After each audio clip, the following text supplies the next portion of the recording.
Google had some interesting words when describing the new Pixel 3a. Let's talk about that headphone jack.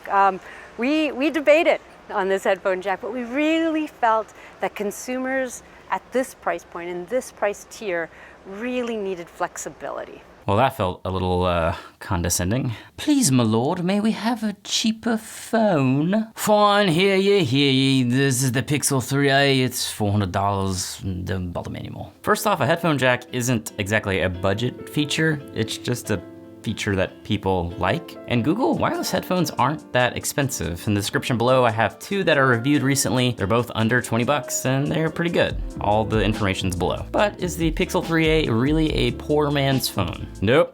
No. It's like this, the Pixel 3a is a cake where the baker focused more on the icing than the actual cake. But hey, I like icing. Hi there, I'm Titus, we talk tech around here, and today we are checking out the Pixel 3a. The design of the Pixel 3a is not bad at all, actually. Mostly plastic. I went with the purplish option, but there are two other colors, black and white, but with their own unique names. The glass on the front felt a little different to me, like cheaper? Yeah, cheaper. Almost like a plastic kind of feeling. But it's not. It may not be Gorilla Glass, which is the standard these days in high-end phones, but it's still a Shy Dragon Trail, which admittedly is a pretty sweet name. A Shy Dragon Trail. Nice. According to Phone Arena, it's pretty good glass, but maybe a touch below Gorilla Glass, but still nice enough. Overall, the build definitely doesn't feel premium, but it doesn't really feel cheap either. But there were some corners cut here. The processor inside is the Snapdragon 670, the storage is slower, and it just has 4 gigabytes of RAM. I did a benchmark on Geekbench, and in terms of speed from the Snapdragon 670, this phone is a good bit slower than the previous year's Pixel 2, and just a tad bit slower than the Galaxy S8, a 2-year-old phone. But despite this, the experience is still good. I like the speed of my OnePlus 6T more, but still, I'm impressed. So the cake here is decent. It may not be the most delicious and moist cake I've ever had, but it's a decent surface for some delicious icing. And that's where the Pixel 3a shines. It's got some good icing. The screen looks really good to my eyes. It's crisp with nice colors. It's OLED, so I sort of expect that, but I don't normally see an OLED screen in a phone of this price. And the camera packed in the Pixel 3a is the exact same camera that's in the Pixel 3, which Pixel 3 is known to have one of the best cameras around. And yeah, the shots look really nice. In my opinion, the Pixel camera isn't trying to produce the best image possible necessarily, but trying to create the most accurate one. They may try to touch up the image a little here and make the colors pop slightly there, but again, I think it's really about the accuracy. Like I take a picture and then I look at what I was taking a picture of, and I look back at the picture and I'm like, huh, they kind of nailed it. It's just true to what I'm seeing with my eyes, and it looks pretty great. Even the video is great at up to 4K, 30 frames per second, and the audio quality isn't bad at all either. So this is the Pixel 3a's camera, 4K running at 30 frames per second. Air conditioning right behind me. And as I mentioned before, the Pixel 3a has a headphone jack, which was an odd addition considering I just made peace with the death of the headphone jack late last year, and I gotta say, it was refreshing being able to plug my headphones directly into my phone again. But because of that headphone jack, I actually found out that this phone is a decent bit durable.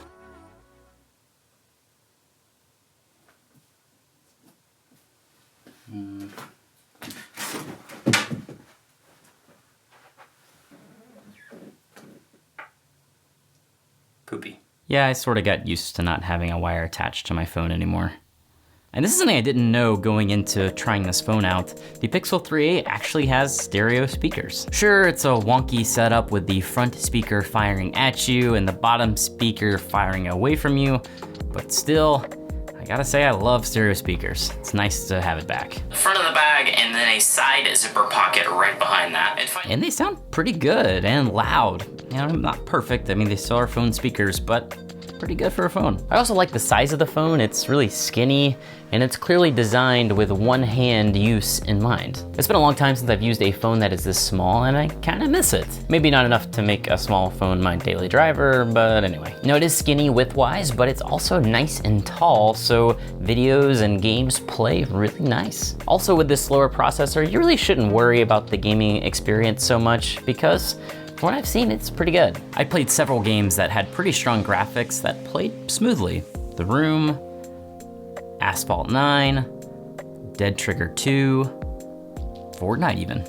Of those, Fortnite struggles the most, but it's playable-ish. The other games play fine, but I will say that I've seen better game performance on more powerful phones. And all the features that are still exclusive to Pixel are here on the Pixel 3a, which I have a video talking about why I don't think that's necessarily a good idea right here. But these are really good exclusive features like call screening, the Pixel launcher, and squeezing to activate Google Assistant. I gotta admit, it is really nice getting to use those cutting edge features straight from Google. I'm not quite used to Pixel's approach to Android with just the one home button and the one back button, so I went to go try to switch it to a more traditional Android setup, and from what I've seen, you can't at this time switch it. I did some research, and on the previous Pixel 3, it's supposed to have an option under gestures to change this, but as it stands today, it's just not there. But on the bright side, I did find this sick tutorial on the Google Pixel help page.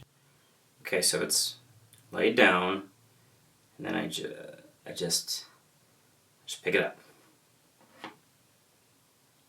Oh, that's nice. I did get used to the Pixel taskbar, and here's a really cool feature on it that I just discovered. If you set your phone to not automatically rotate when you rotate your phone, there's a nice little button that pops up letting you switch the rotation when it senses it.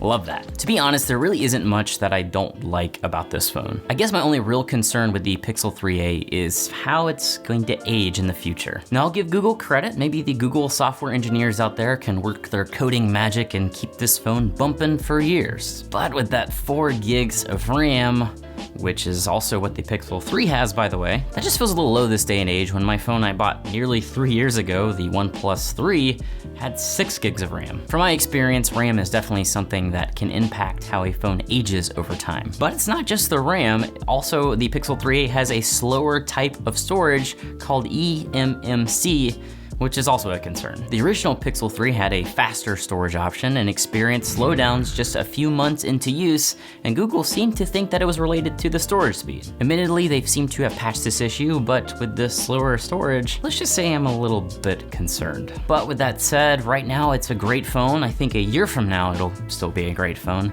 but beyond that, it'll probably still be a good phone. I'll just say this, if Google came to me and told me that they were gonna make a new phone with an awesome camera, a great screen, and a smaller price tag, but with a significantly slower processor, I would have said, guys, are you sure about this? But after using it, it seems like Google has cut the right corners because the experience is really good. Using a Pixel 3a has kind of made me rethink buying premium smartphones, because if I can get a phone of this quality at half the price, I mean, it's just getting tougher justifying that premium price tag. That clip I showed earlier was from an interview with a Google rep talking about how they are positioning the 3a, and I just think it's wrong to say that this phone is for people who can't afford a much more expensive phone. I get that that wasn't the exact words that they used, but the insinuation was there. I mean, I think that this phone is really for anyone. It's a good phone. Can you get a better experience for more money?